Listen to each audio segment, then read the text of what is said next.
मैंने पढ़ी। तो लेकिन बहुत सारी चीज़ें मुझे जानने के लिए मिला है, बहुत ही इंटरेस्टिंग रहा। मैम, आपको भी पता है कई सारे पॉइंट्स आपकी किताब के हैं जो इस समय बहुत चर्चा में आ गए हैं, बहुत चर्चा के विषय बने हुए हैं। कैसे रिस्पॉन्ड करते हैं आप इस पर? देखिए, 50 साल मेरा फादर 50 साल से भी ऊपर पॉलिटिक्स में रहे, और तो नेचुरली उनके विषय में अगर मैं लिखूंगी और उनको डायरीज कोट करके, उनका साथ मेरा जो कन्वर्सेशंस हुए हैं उनको कोट करके अगर मैं लिखूंगी, तो उसमें तो कंट्रोवर्सी होगी, उसमें तो कोई बड़ी बात नहीं है। तो कुछ विषय ऐसे हैं तो जिसमें कंट्रोवर्सी होना है। पॉलिटिक्स एक फील्ड ही ऐसे है कि जिसमें जो कंट्रोवर्सीज को बहुत जल्दी क्रिएट करते हैं। एक में बहुत अच्छा किस्सा है एएम-पीएम का, क्या है वो किस्सा? एक दिन राहुल गांधी जी मेरे फादर के साथ मिलने के लिए आए, और बाबा तब मुगल गार्डन में वॉक ले रहे थे, प्रेसिडेंट।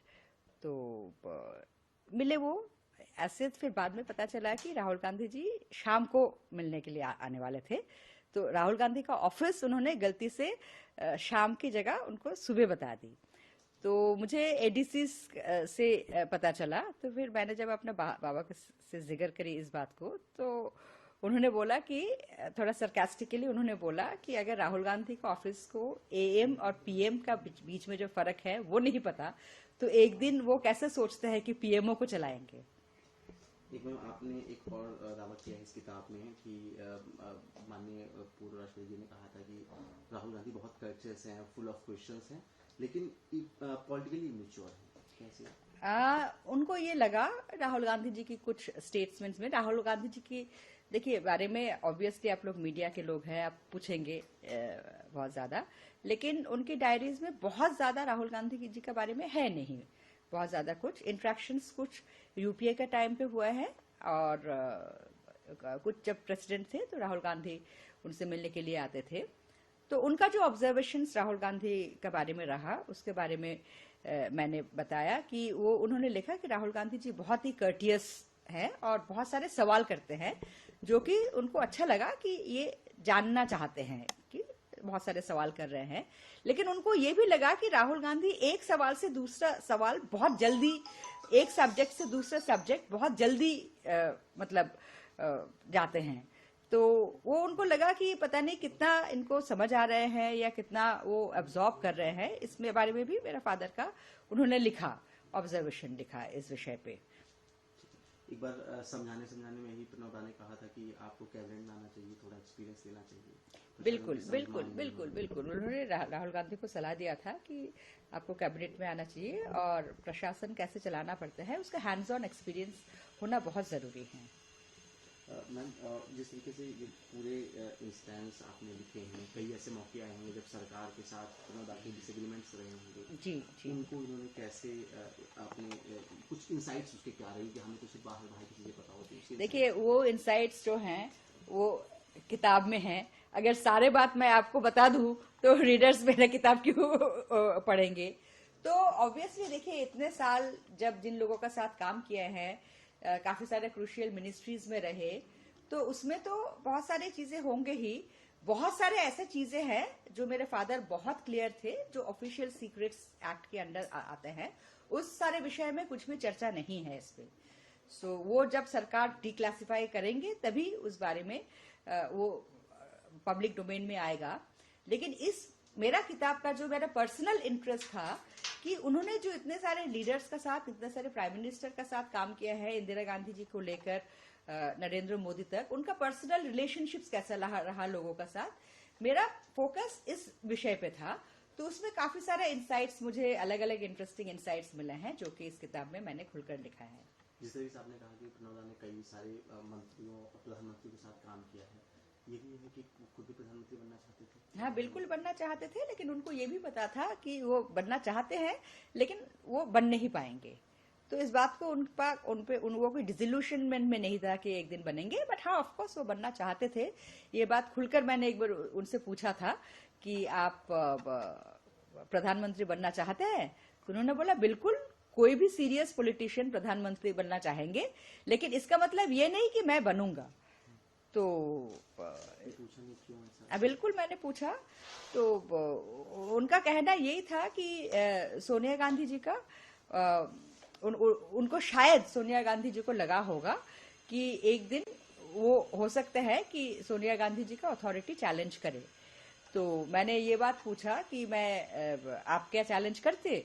तो उन्होंने कहा कि चैलेंज करता या नहीं करता, that is not the question, but Sonia Gandhi ji को ऐसे लगा, उन्होंने बड़ा बोला, देखिए politics, cut throat world of politics, यहाँ सब कोई चाहता है कि सबसे पहले अपना इंटरेस्ट और अपना परिवार के इंटरेस्ट सेफ गार्ड करे। तो सोनिया जी अपना इंटरेस्ट और अपना परिवार के इंटरेस्ट सेफ गार्ड कर रहे थे, और उनको जिनको सही लगा कि वो सोनिया जी की अथॉरिटी चैलेंज नहीं करेंगे, उनको बनाया। तो इसमें कोई आर्गूमेंट की कोई बात ही नहीं है। English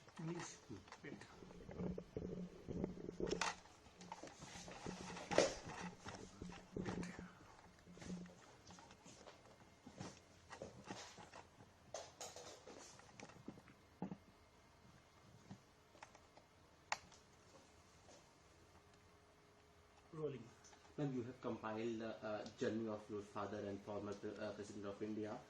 How was your journey to writing this book? Well, it was a very emotional as well as a very interesting journey. Emotional because I read my father's diary. He had a habit of writing diaries, meticulously recording the daily events of the day since many, many years. So it was difficult for me emotionally because I read them only after he passed away. And also very interesting because I came to know about so many things. And, he just left a world of his sadness, his happiness, his hope and expectations. For a daughter, I think that is the best gift, he could have given me. He allowed me to enter into a world, a very private world of his, which nobody else had access.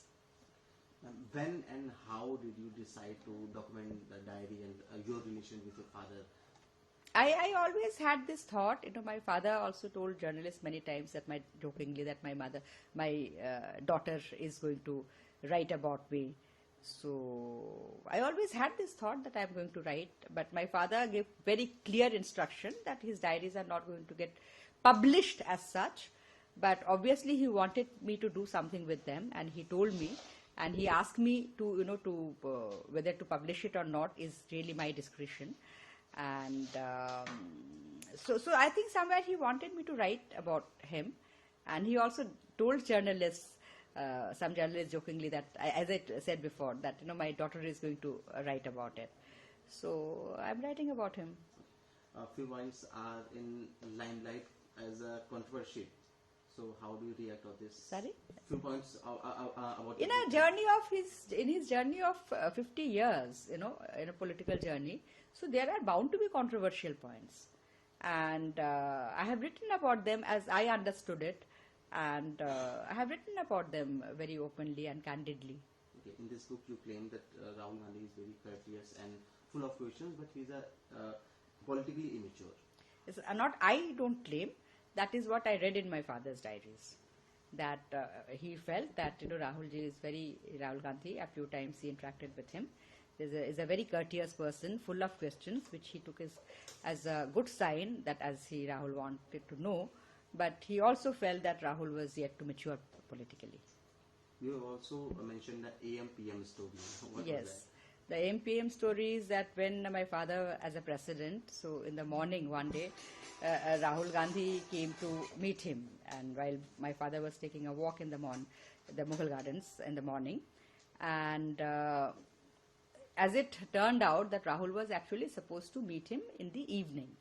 And so I learned about the stories from the ADCs, and when I mentioned it to my father, so he very sarcastically commented that if Rahul's office doesn't differentiate between the AM and the PM, how do they hope to run PMO one day?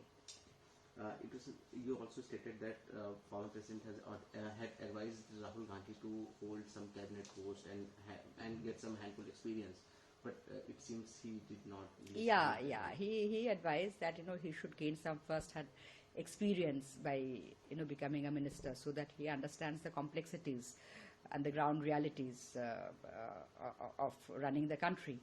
So that was his advice to Rahul, but obviously, as we all know, that he did not take that advice. on many instances there must have been some disagreements between Prannoda and the government or the